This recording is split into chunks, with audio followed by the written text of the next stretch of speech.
This is the GM Podcast X Rug Radio collab that we've long been talking about. So great to have you on. Let's start this way. When people not in crypto, people who are not degens, who live and breathe this stuff like the three of us do, when they ask you what you're up to right now, what you're doing, how do you even begin to explain it? It's tough. I went from saying, I operate in NFTs to that becoming, big bad, to I'm in digital collectibles. I'm just kidding.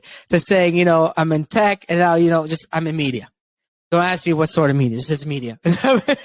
No, I mean, honestly though, it is, kind of how I explain it to people, but Rug Radio is a decentralized Web3 media ecosystem, right? Where creators and participants are able to get rewarded for, being part of the network. That's kind of how I put it down in one sentence.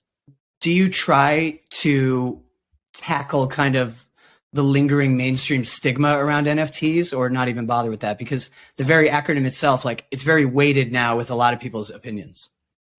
No, I don't care. And if people want to make NFT sound like it's something bad, they can. I don't think we should let this kind of narrative, I thought, go on, right? It's things. These things are NFTs. Now there's art, there's media, there's storytelling, there's movie, whatever you want to call it. But they're NFTs. So let's just call it what it is, right? Do you think digital collectibles, is that confusing or is that okay?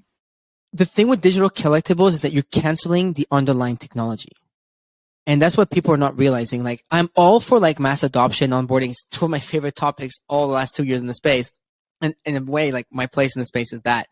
But canceling the underlying technology, which blockchain, technology behind it, is inherently the stupidest thing we can do, because it's good to have 1 million people use Reddit NFTs.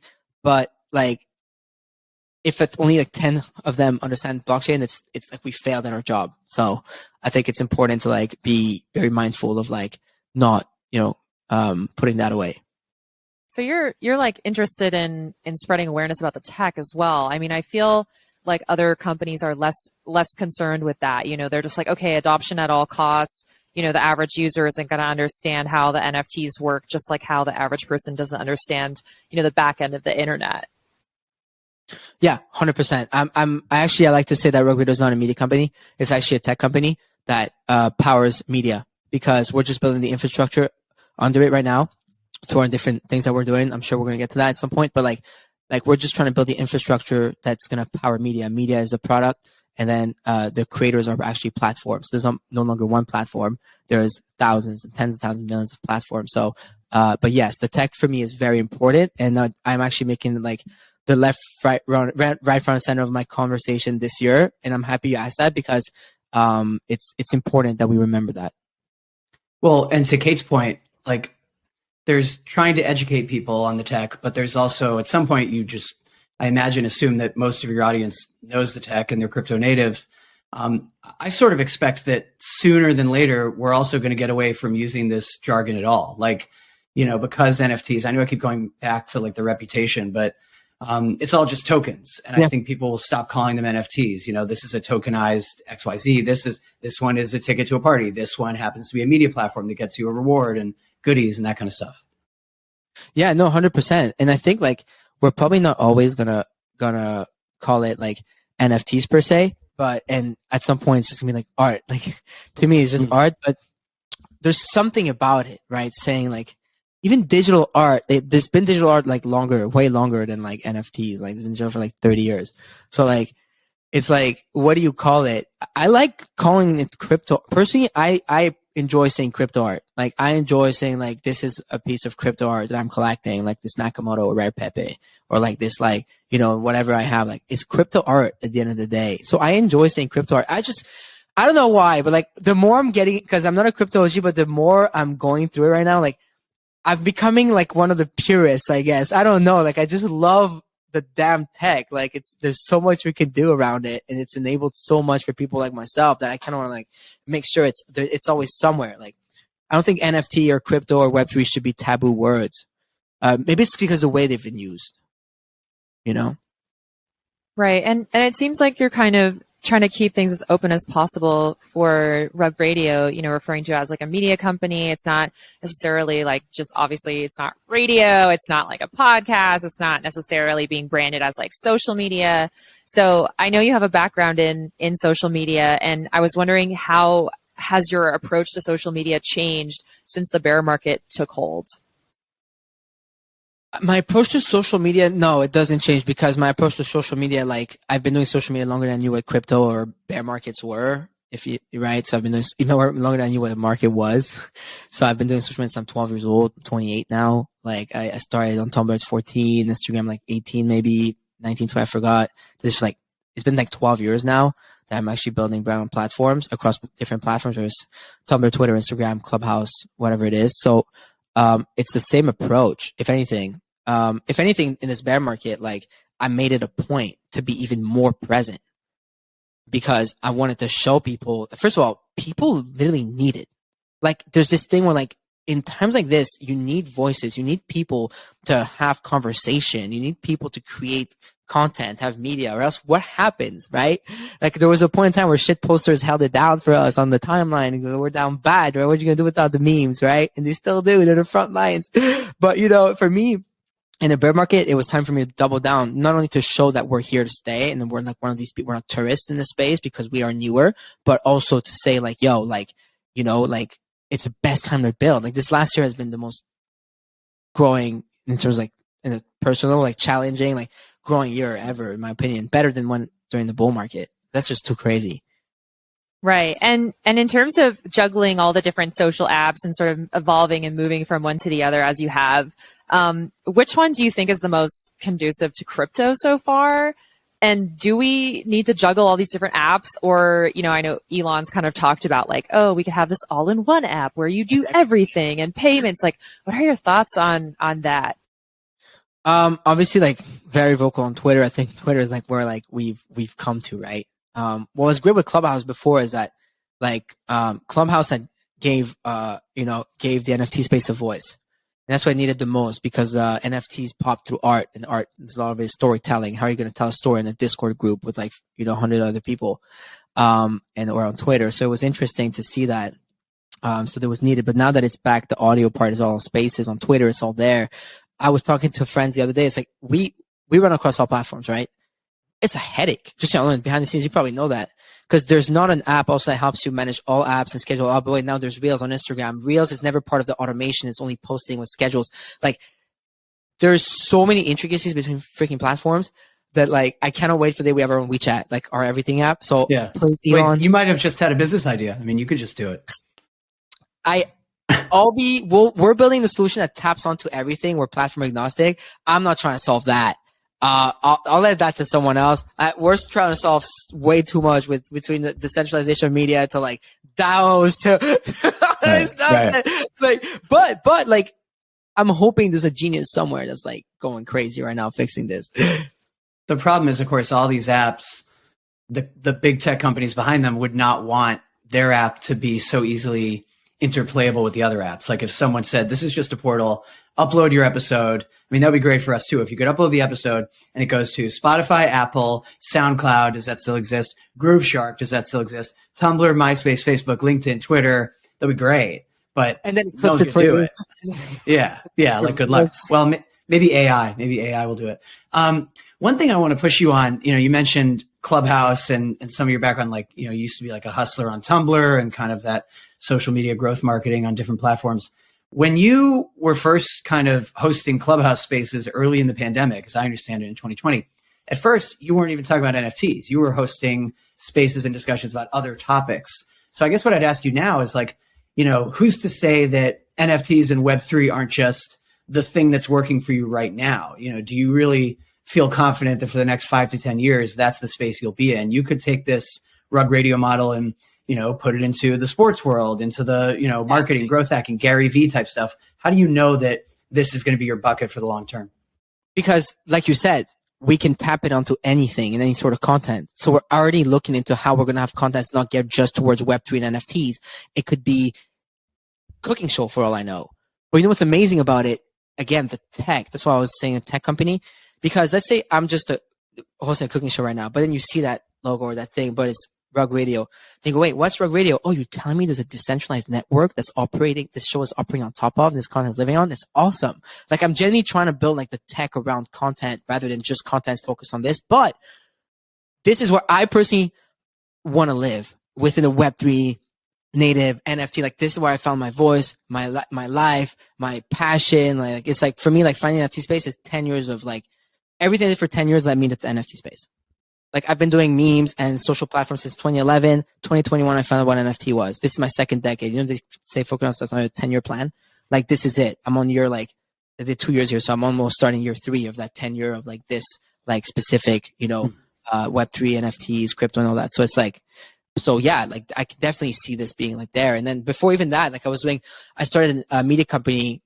I was doing marketing, branding, and like communication strategies across social platforms with focus on Instagram, because that's where I had grown an audience of over 10 million followers in 2 years. But I did that for like from 2014 to 2020 professionally every single day. So it's not for me, like the long-term / commitment thing is not like you know, I don't have commitment issues, like things like that to think like, I'll do this thing for 10 more years, man. It's so fun. So how was your PFP collection with Corey Van Loo? How did that come about, and how is it going right now, in your opinion? It's awesome. I mean, it's launching on February 6th, so it's launching in a few weeks. It's awesome. I'm so excited about it. It's a fun project for me because it's obviously not the focus of Rug Radio. It's not even the most important NFT within the Rug Radio ecosystem. It'll still be a Genesis NFT that yields token, but it's giving people a face, our community a face. Because like, I reverse engineered this. Instead of dropping your PFP first and saying, yo, that will figure it out, yo. Like, we had a plan. We did banners for your Twitter, because why? I didn't want people to change their PFPs for Rug Radio, because Rug Radio is the house of everyone. Whether you're an ape, a punk, a cat, anything you want to be, Rug Radio is your playground for everybody, right? I wasn't trying to divide people. I didn't want to change people's PFPs. So, because I love my punk, I love my ape, I love my this, I love my that, right? But then 12 months later, here we are, literally 12 months, because it was January 11th, 2022. And I like to think Rug Radio has become like one of the, if not like the voice of Web3, meaning like, all the creators on Rug Radio, all the people, the listeners, everyone, like they're the voice of Web3. So I'm like, let's drop a project called Face of Web3, which is somewhere we're behind like a flag, a logo, a thing where people can just like associate, and maybe, you know, we can do so much stuff with the IP and stuff. And so Corey Van Loo's, you know, he's a fine artist. You know, he sold the Sotheby's, he's at ACM Museum in Miami. He's done a lot of success since 2020, actually, on Super Rare. And he's a good friend. And so we're like best friends. I picked up the phone. It's actually 6 months ago, around this week, 6 months ago, August 13th, I think. And then I was like, yo, I want to do a PFP, but it has to be you. And he's like, okay. he's like, if anyone, it'll be you. And so we did it, you know, so I'm excited. And it's for our holders. And so it's super exciting, because now we're going to have a sea of pink, blue, bright colors, like dope art. I think we nailed it on like how unique it is too. So, and behind the scenes, like, yo, what's this cool PFP? Well, it's Corey Van Loo. Okay, but what's it associated to? Rug Radio. Oh yeah, look at everything Rug Radio is doing and has done. Like, there's a lot under the hood, right? So it's really cool. This is interesting too, because, you know, I like what you said about not just launching the collection first and then after the fact. And this is what happens with a lot of the hot collections. They try and add some stuff in to show we're not just a PFP. Although interestingly, now there's sort of a backlash even to the overemphasis on utility, which I appreciate. You know, the art blocks guys were telling us that it can just be art for the sake of art. But in some ways, you know, people would obviously feel more of a connection to this collection if they are in the Rug Radio ecosystem in that world and they have pride about that. Do you think that's where things are going to be headed with collections? Like, where do you fall in terms of it needs to be you're a member of a community, there's either perks or there's something that your NFT gets you, or can it just be like, I like the art? It's anything. Like, if you go to my vault, like, I have a Cormier Squiggle, right? You can talk about Snowfro and art blocks. Like, it moves. That's my utility. I don't want it to do anything else but move. Like, you know, I have where my Vans go drift. Like, I don't care for Drift to do anything else but to exist. Like, you know what I mean? And to keep doing his thing. Like, I own his art. I have Fuo editions. I have Xcopy editions. Don't care. But then I have some stuff that I bought into because I genuinely wanted to almost like make a bet on a team or support a team that I think could build something, and I'm expecting in a way something back. And that's the utility of it, because also they made the promise. So of course, like we all fell for a lot of the not so great ones, 2021, but we've seen which teams have been consistent over 2022. And for me, it's pretty easy to now place my chips as a active market participants that, I mean, we have our social commentary on the market every morning, right? With the morning show. So I see the market, I study the market 7 days a week. So it's easy for me now to say, hey, like, okay, there are these 10 teams that I could get behind of and like support and see what they're going to do next year. Cause they stuck through it when ETH went to $865, when Luna and everybody exploded. And then the FTX thing happened. They stayed around. They kept building through it, right? Even though everyone's treasuries got nuked 30%, everybody got nuked a lot. You know what I mean? Like, it's just like, I think it's, that's how I approach it. So art can be utility. A utility in NFT could be that it makes me smile, that a collection makes me happy. There's a lot of NFTs like that because I love art. There's art all over my walls, upstairs, downstairs. I grew up with art and stuff. Like, I love that stuff. And then there's art that's just like, there's some hipistic stuff that there's different utilities, like and that's it. Yeah, I mean, I think all that said, some of the generative PFP collections do kind of have a bit of a reputation among some people in the space for being seen as sometimes like money grabs, or just sort of being made for the sake of sort of promoting something without, like really creating something that's like one-of-one art. Obviously, there's such that conflict there. Was the PFP collection a revenue play, or is it something else for you? For us? Yeah. Like, so the ones we're doing. So, I mean, with regards to the money grabs and stuff, that's the thing in the bull, right? It's like you see a lot of trash, and then, and then you see what's not trash after that, because there's only like 1% left. And so of the people left, right? So it's like, oh, well, there you go, but I feel like I needed that though. I felt good. And like, it taught me a lot, but, though it hurt, but it's, and then what happened, which sucks, that they kind of gave the whole PFP and the generative stuff like a bad name, bad rep, similar to NFT, when it's like, there's actually a lot of cool stuff being done to like generative work, like of these collections of PFPs and communities that are like rebranding and turning into quite some companies, whether they're SaaS companies, whether there's media brands, whether there's IP brands, like all these different things. With regards to ours, and also like, it was a great way for some people to have an income in order to be able to keep building on. Like BYC is the best example. Secondaries at some point came in so big that they were allowed to build, and then you saw what they became, the raise, yada, yada, yada. You've had them on, right? So it's like, so much happened through that. For us, I mean, look, like, it's cool because for us, it's a rug token sync. Like, it's, the mint is like, our holders are not paying for the PFP. We're not charging them for the PFP. They just have to have a certain amount of rug tokens. So it's like 690 rug token in order to mint the PFP. And then after that, we have different wave of allocations for like second wave or third wave with communities we want to like interact with. So like, there's communities I want to bring into our own community. So I want to allow allocations to them to mint also the Corey Van Loo PFPs because they're sick. And so we'll see on the 8th of February, after the 48-hour window of allocation 1, we'll see how much we can give to allocation 2, for which we're going to charge. But when you think about it, we're going to charge almost like the amount. Oh my God. Very little.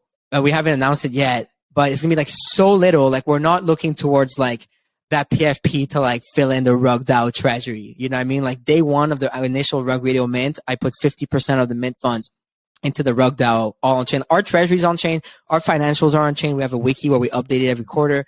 Like, it's been there. So it's not the main revenue generator. That's more media and what we're doing through our external source of income, but it's one of them for sure. And it's great. And, Corey's, he's the artist. It's an art project. So he's going to get his fair share. It's going to be awesome because it's worth it and he's worth it. And it's a great artist. And then Rug Radio is going to make whatever Rug Radio makes. And it's great. But my main goal with this is just like literally like for the community to be happy and have like something to be proud of. Like, I feel like a lot of the PFPs people had in 2021 and stuff, some of them didn't come through, or there's fatigue. Some people are tired. Like, people want something new and lively. You know what I mean? And so when I see the PFPs that we're doing with Corey, it makes me excited because like when you see like, I don't know, like I'll send you guys a bunch, but they're like so cool, right? Like, they have so much life and there's just so much going on. It's cool colors, it's different things. So, it's just like, I'm just excited about people getting this and sharing it. Everyone's getting fine art in their wallets. That's all that matters.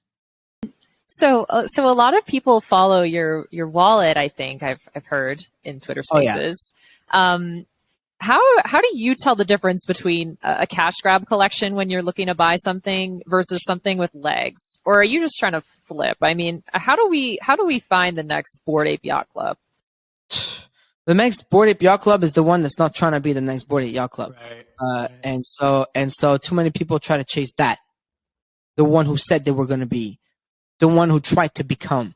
Next BYC is the people that are thinking completely outside the box and not looking to do anything like them, and that are actually operating at that level. Like, I pride myself in knowing that my team, so it's not just a Farokh thing, like operates at a high level, and we're all high performers. And I like to think that within the NFT space, I'm looking towards that. You know, I'm looking towards my friends Mando and OSF with the DGens, everything they're building. I'm looking towards people like that. So they have teams. They're building hard. They're working actually hard on developing tools that are useful. Like the Web3 fixes this shit. It's not like Web3 doesn't fix anything. I want to see people fix real shit, like not stuff that doesn't need fixing. I don't need a nicer whatever. Like, you know what I mean? Like I just need like actual solutions. The problems, real world problems. Those are the teams I'm looking towards when I try to bet behind teams. And so that's how I'm looking at it. But me personally, like I'm not looking at things on the short term, at least anymore. Like at first, yeah, in the bull market, like running after stuff and catching stuff. But now it's more like I can look at what small cap projects are like actually delivering. You could probably like get in touch and see the founders on Twitter at all times, or on Spaces now because they're all on audio and stuff. You can reach out, you can look into it. And then I'd rather go into, you know, this kind of founders that are actually like present and like, you know, are doing the damn thing. And it's funny, Farokh, like you were talking about sponsorships. Sponsorships have become like kind of a hot topic in the industry with, you know, influencers, et cetera, you know, who you're taking your money from. Obviously, that's something you have to think about. And what it also ties into is, you know, your own fame, your own persona. You know, how much do you worry about trying to build Rug Radio beyond just Farokh, right? Like, obviously, there are other hosts on there. There's other personalities now. We had Jason Primrose at Camp to Crypt, which was awesome. Just one of many people who, you know, are involved in shows that are on Rug.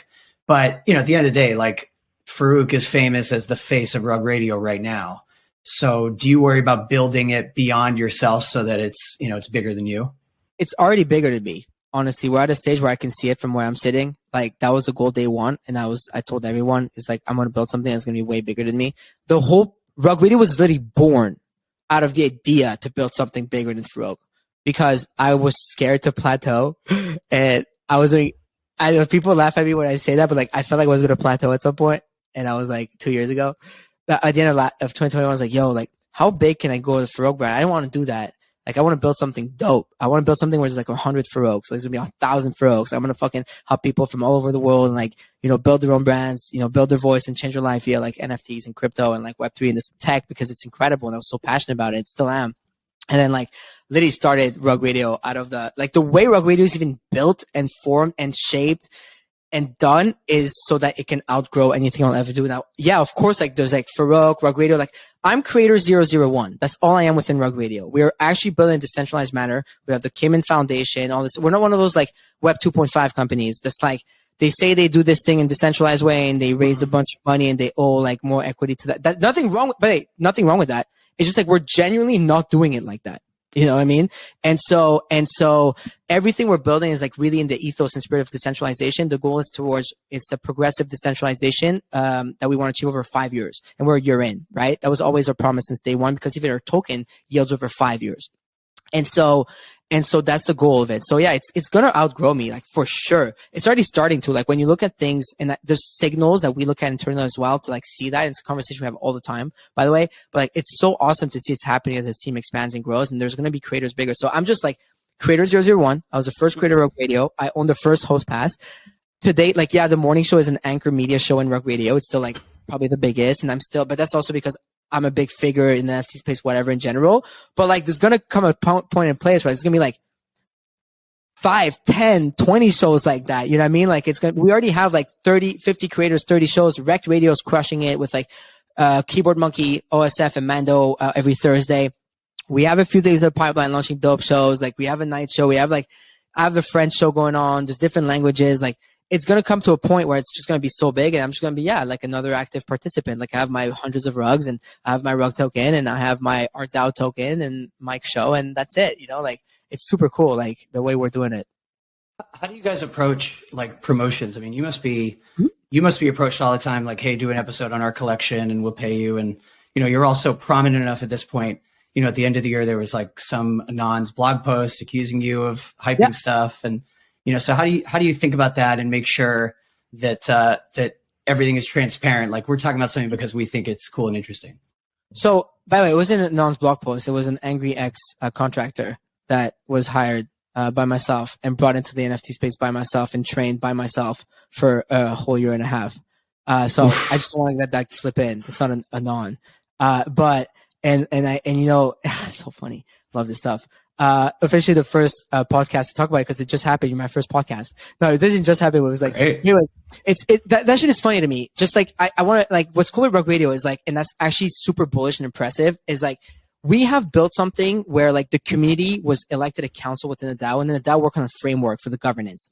The framework was for tokenomics, tokenomic structure, treasury structure, council voting, and one of the frameworks was partnerships. Meaning the framework that within which like the partnership framework works within the Rug DAO, and how we can take sponsorship and how we take it and how the splits are within the DAO and the creators and whatnot, was literally built by and selected and voted in by the community. So the way we've been doing it with the morning show, OSF Mando and I, we've closed about 300 ETH in sponsors in the last like few months of 2022.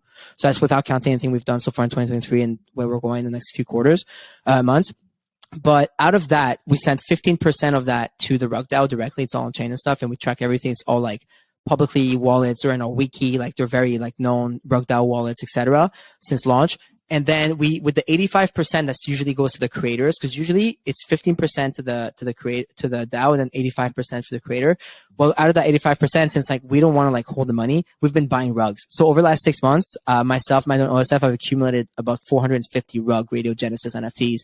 And if that's not the most bullish thing ever, the way we've doubled down on ourselves for the last 8 months, I mean, I don't know what is. Like from the Uniswap sponsorship we got to like Ledger that we're working with, everybody we've done, like Givenchy and like a bunch of other brands, like we've used almost all the funds, if not actually all of them, in our personal thing to support the Rug Radio ecosystem, especially in a time where liquidity is dry, bear market. You need the help, right? You need to support it in a way that you can help it out until and shape and form it until there's a better market and there's more participants that come in and work. So we've actually found the perfect way in order to do media where we can manage to get sponsorship money because we have enormous demand, usually funneled via me, right? But now it's mostly going towards Rug Radio, which is great. Another form that Rug Radio is growing bigger than me. And we take that and we either reacquire assets within Rug Radio or we just send more funds to Rug DAO. So even today, I just had a meeting with my advisors. We're reshaping and reforming like the way we're doing the partnership. So it's maybe not 1585 with some shows, maybe 70-30 and whatnot. So that'll all be DAO votes. Like every step of the way has been public. So that's how I approach it. Like that's how we've approached it for forever. Like every time, ever since Rug has been launched, every time like there's been like this sort of like this demand for like partnerships, we've done it in a way that brings value back within the ecosystem. We couldn't like put it out until July because that's when the framework was finally like voted in by the DAO, and it took us about 6 months to fully launch the DAO because god damn, these things take time, and it took another 6 months to like put it in Cayman Foundation and everything. So now we're set. We've actually built a fully functional media DAO within the NFT space, but that took 12 months. And so now that we have all that, that's how I found all the partnerships and all these things. So it's just the best way for me to do so, I think. And especially with me, my name, towards what you were relating to earlier, like people will come at you in any way, shape or form. But hey, we've built a framework. We have a partnership model. We're bringing value back to our ecosystem, to our holders, to the people that are helping us. And we're bringing value back to the people that are looking to sponsor with us. So it's really a great way. And I'm pretty proud of like how it's worked out so far. And it's also, I just mean, it's the responsibility of once you get big enough that obviously anyone you have on, or if you personally, talk about thinking a project is cool. And this is the responsibility of journalists too. I mean, I talk about this with our reporters. There's the risk that, as soon as we write about something, that kind of makes it legit, So we're not trying to be, we're just covering what we think is newsy. Yeah. But you're an arbiter of Web3 culture. That's the burden. Yeah. We vet like crazy. Like right now we have like 3 people going through all the stuff. I'm hiring a head of partnerships. We vet like crazy, and we've always been pretty good with it, so far. And also like with regards to like the brands that we're trying to work with, right? Because my goal is to build a system and model where like, even if someone, it doesn't go through maybe like my show and the morning show, maybe, they're legitimate, but they just maybe don't have the budget or whatnot in order to cater to like bigger people. Maybe they can go towards other shows across other platforms and mediums. So there's so many ways in which we can work with people, but also find a way for creators to also like get something cool flowing towards them for, creating all that content. Because I think it's important to have creators in this ecosystem. Creators have been an essential part of the space, whether people want to, agree to that or not. And I think it's been really cool to see, how we're trying to like empower them to keep, doing their thing, educating people, entertaining people, with everything that's going down in the space. So when you vet people, are you making sure that you sort of know their real legal name, or are you okay with anons? I mean, there's such a big debate in NFTs about, whether it's legit to be anon or whether you are a non, or however you want to pronounce it. What are your thoughts on that debate? And when you vet someone, do you really need to know who they are in order to feel like they're legit? Honestly, like, I'm not the biggest, like, yo, you gotta be doxxed to work for me, with me type guy. Like I've had, I have someone on the RugDAO council, like I've never seen his face, but you know what, Dido, like I know his voice, he's come to Zooms, he's known as Dido on Twitter, but like, I don't know what he looks like. And guess what? I don't care, because his work in the last 8 months has been incredible. And his voice for Rug Radio is great. And he, it's just, I'm naming one holder across many, right? But like, there's some people that, even with whom I'll work, I've never known what they look like and what the real name is, but I can trust them. And that's the beautiful thing about the space. It's like, if we're going to preach transparency and everything being on chain, then why are we pushing people towards trying to hide things, right? And so I think, like, for me, that's a big thing. Now, when we're doing sponsoring stuff, of course, like, I'm sure, like, if I get to see someone eye to eye, face to face, know exactly who they are, what they've done, it will help, a little more towards, like, getting, like, when the relationship gets, like, bigger and more important. But it's not my first, like, X, like, oh, you're not doxxed, and I'm never gonna give you a chance. Because, if we're gonna preach, like, the spirit and the ethos of, like, crypto and decentralization, I think we should, like, kind of respect it, but also we're allowed to be, like, more careful with regards to that. It's like a balance. Yeah, I think what I've heard some people say in Twitter Spaces is that the reason they're anonymous is because their day job, their employers at their day job, think badly of crypto and NFTs, and they want to be anonymous so that their boss doesn't judge them for, flipping JPEGs in their spare time. I know a number of people that I've met in person as well who have said that, they work high profile, white collar type jobs, I guess. What do you think about the reputation of the NFT space? I mean, there's a lot of Zoomers, swearing and going crazy. Yeah, I love your thoughts on how the Zoomers are affecting the NFT space. What are they doing? I mean, how, like, we always say, like, yo, we got to make this product in crypto so that my grandma can understand it. Fuck that. Like that's great. But, like, let me tell you something. My grandma, like, she doesn't care about crypto. And she probably won't live long enough, or, like, a lot of these people, that generation, to, like, see, like, it being seamless on a phone and everything, like the experience, like what we want, right? What we talk about probably every day. Like, we need better tools and better, like, adoption, right? But the Zoomers, my little brother's 20, right? He's annoying as fuck. But you know what? Like, I love him.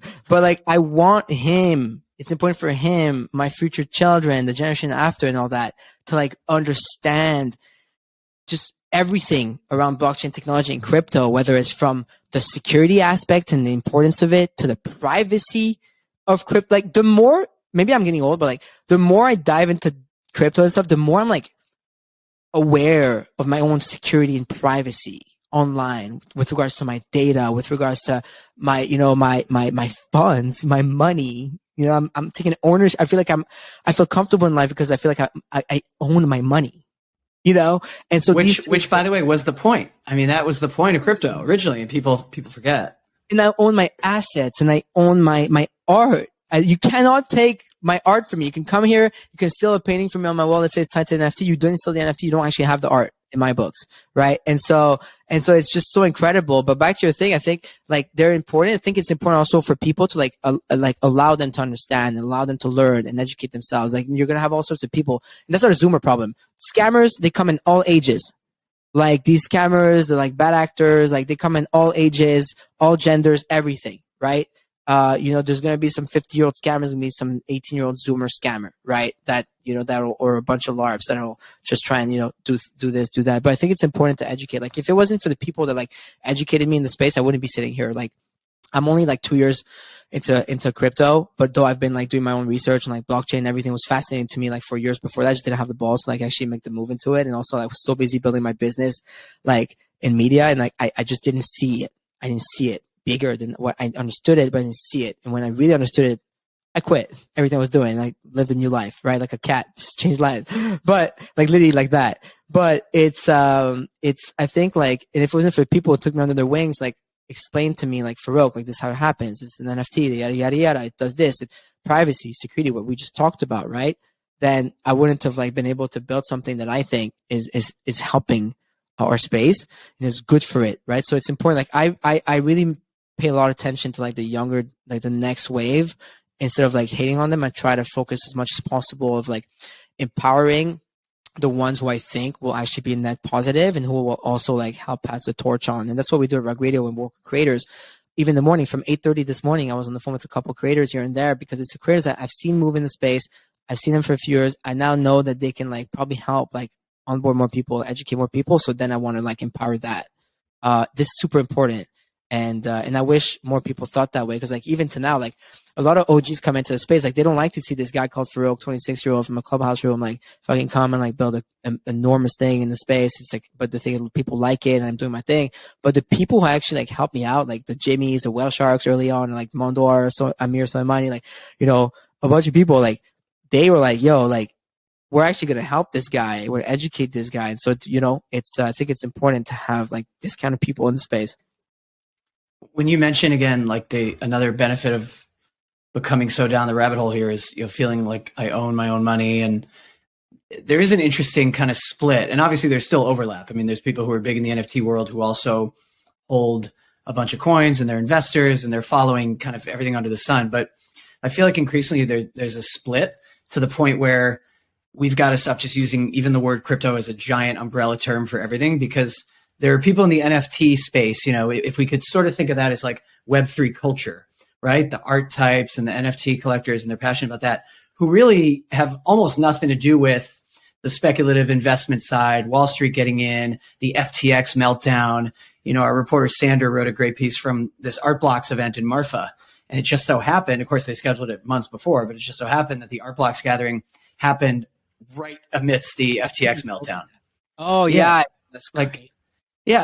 And he, it might seem shocking, but these people were not, crying and looking up their balances over their lost money. No. Many of them had nothing to do with any of that stuff. They don't have money with exchanges. Like they're just kind of in the NFT space. NFT people were not with NFT people. They self-custody, man. You had Udi tweeting that out, saying like, even Kobe came on my stage with Thread Guy. We host a night show with Deez and Sobi, the GN Web3 show. Like thousands of people. He's like, hey, the NFT people, they're the geniuses all along. We were dunking on them, but like, at the end they have their JPEGs, but also that we're all self-custodying. Like that was, whether it's hot or cold. Now you have to self-custody on cold. We get that. But even on hot, when you think about it, like most NFT people, like they literally it's like part of like coming into the NFT space. We teach you about self-custody day one, day zero, before teaching you about how to buy an NFT. That's what we talk about in our space. That's what I love about it. Yeah. And so, but I guess I also mean, do you think that divide is widening or shrinking? Like there are people that we talk to on this pod who are, they're running investment firms that pretty nakedly, obviously, are buying various cryptocurrencies, hoping they go up because and they can talk a big game about, we believe in the technology, blockchain, blah, blah, blah. Those people, they don't own any NFTs. They have nothing to do with that. They don't get it. They don't want to get it. They don't want to touch it. They're just investors. So are these like separate camps? It's kind of, there's money crypto, and then there's kind of art and culture crypto. Yeah, I mean, it's just like, there's all sorts, right? Like CT is so like such a massive like ecosystem. But I felt like with the bear that like we all kind of like almost got all like closer. Like I feel like we like with the after FTX, like during that whole thing, it was like you had like the CT crowd and like the NFT crowd that like started like becoming friends, and like like we're all in this together. We're all down bad. We're all in right? this together type vibe. I mean, now that everybody's rich again, maybe not. I'm just kidding. It's like we're down less bad, but we're still down bad. But no, yeah. I mean, it's just like anything. This whole like blockchain technology is gonna be integrated to everyday people life. So I think we're gonna see like I tell people all the time, enjoy this time. Enjoy this moment where like there's still 100, 200 people in a Twitter space at night and you're vibing with people and where you can DM a founder or your favorite fucking person and be able to like reach out to them and work with them and do something. Cause in a few years, it's not going to be like that. Like that small village, like is going to become like Paris, like it's going to become like Bombay, it's going to be like, it's going to become Tokyo and you're not going to be able to see everyone and feel that way about the space. So it's going to change. Yeah, like it's gonna be like art. There's crypto or whatever. It's gonna be the people are traders. They just trade different assets. I mean, DGens trade all assets. I have friends that will start trade futures instead. They get into they do crypto after they do stock. Then crypto's down. They jump to the S&P. Like I mean, like, so it's like at the end of the day, like and then there's the NFT MFers like me, and we're like the outcasts. Speaking of trading. Speaking of trading, all kinds of things, what are your thoughts on governance token speculation? And should people speculate on RUG? I mean, Vitalik has shared his thoughts on governance tokens and sort of said that he thinks it's messed up that people are speculating on them. What do you think about that? And should people speculate on RUG? So should people speculate on RUG part? I'm not going to comment on that just because like.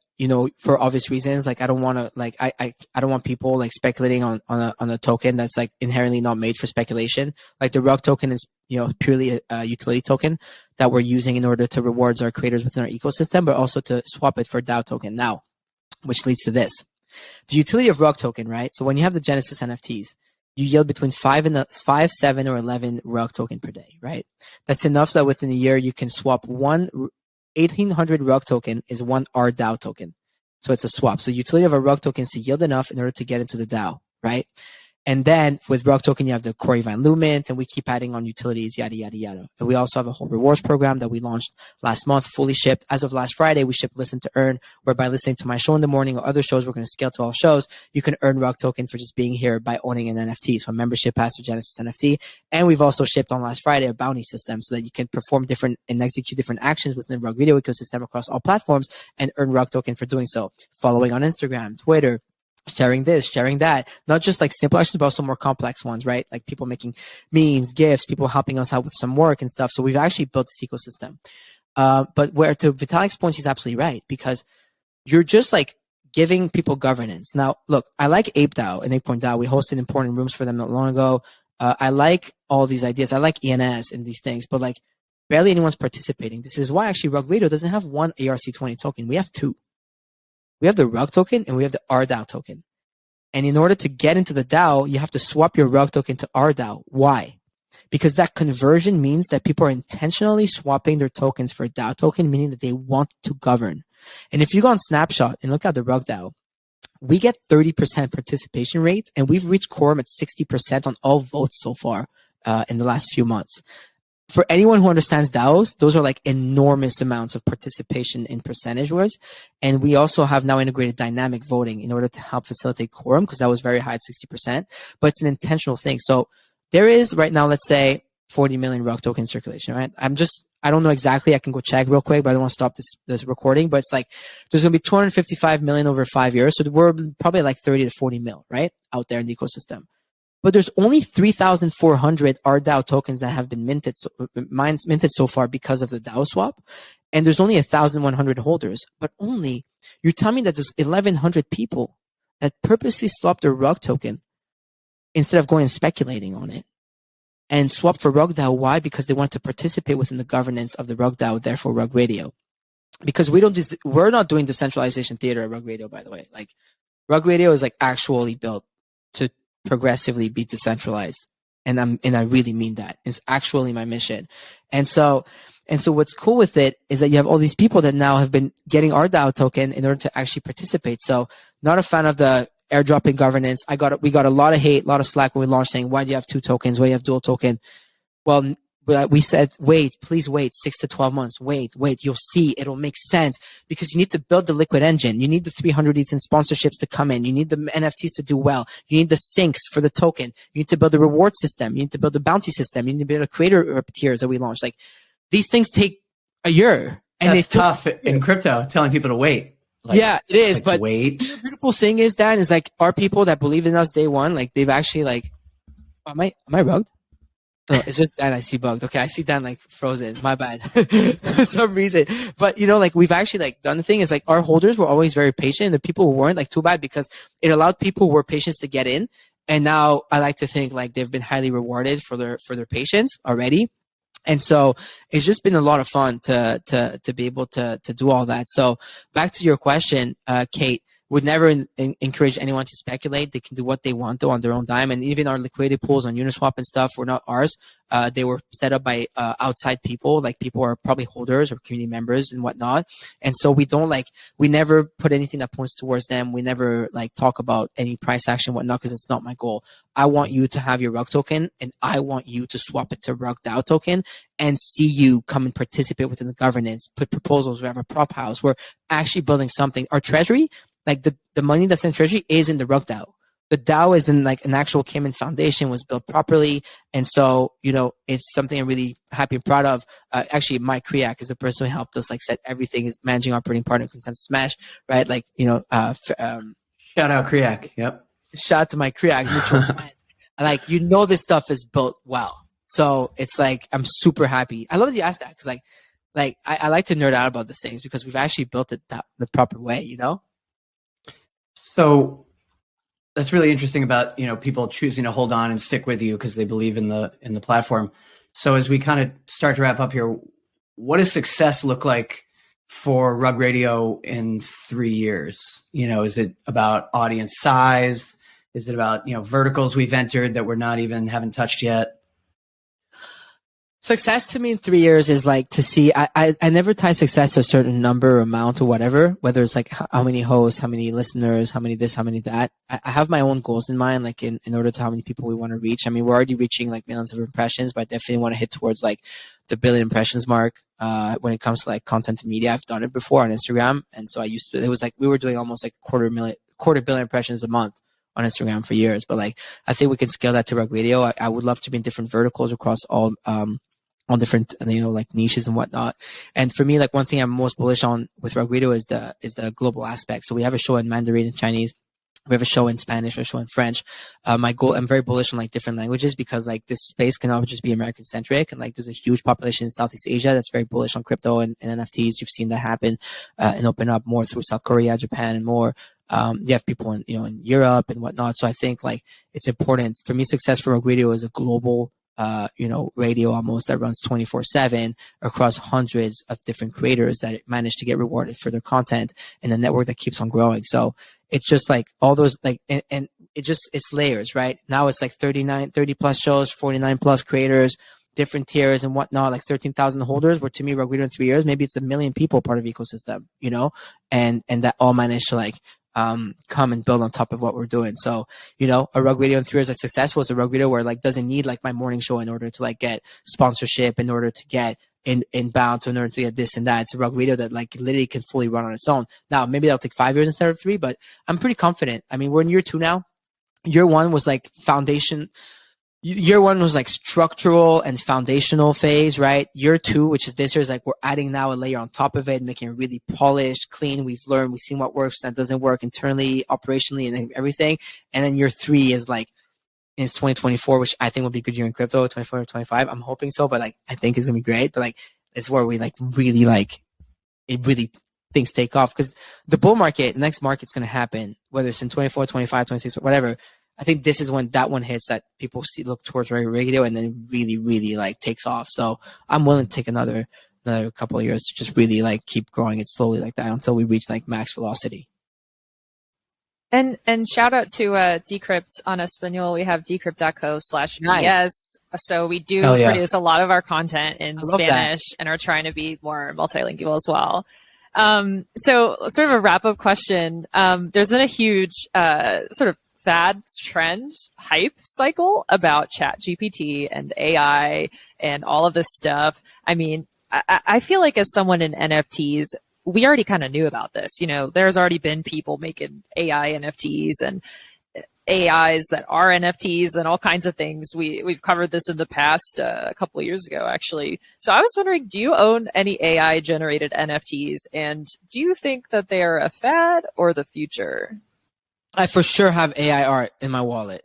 That's for sure. Claire Silver is like, I've been interviewing her. She's a friend of mine since a year or something, 2 years maybe, I don't know.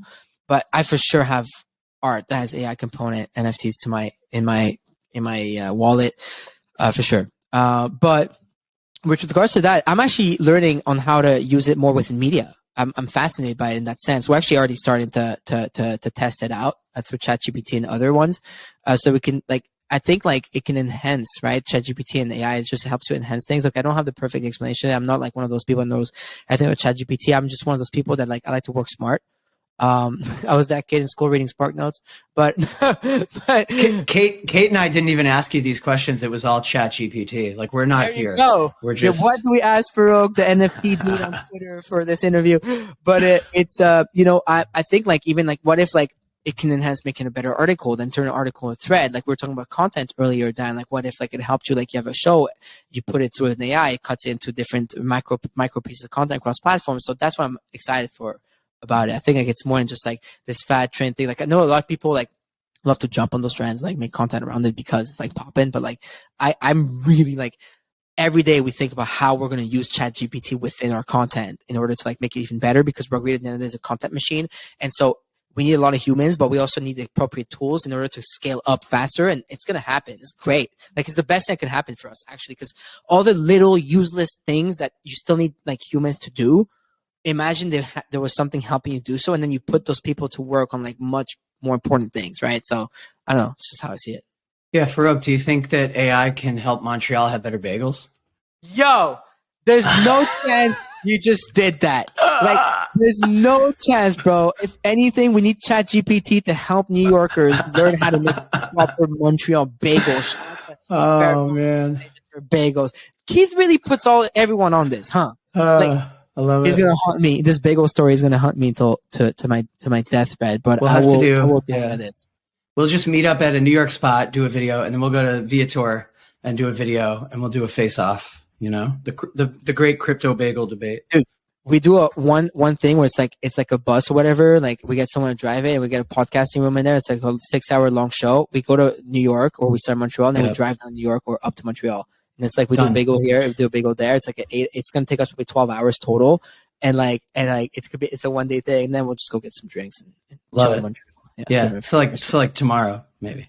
Yeah. All right, man. I'm in Montreal. It's a little cold in Montreal right now, I think. Yeah, correct. It is very right. That's true. It's true. You can't be outside for a very long time for walks, but it's okay. There's no Uber. I have a car. Great stuff, Farokh. Great stuff. Thanks for coming on, and we'll be listening to you. You'll be listening to us, and next time we'll talk again. We'll do it on your platform. So thanks for joining. Please.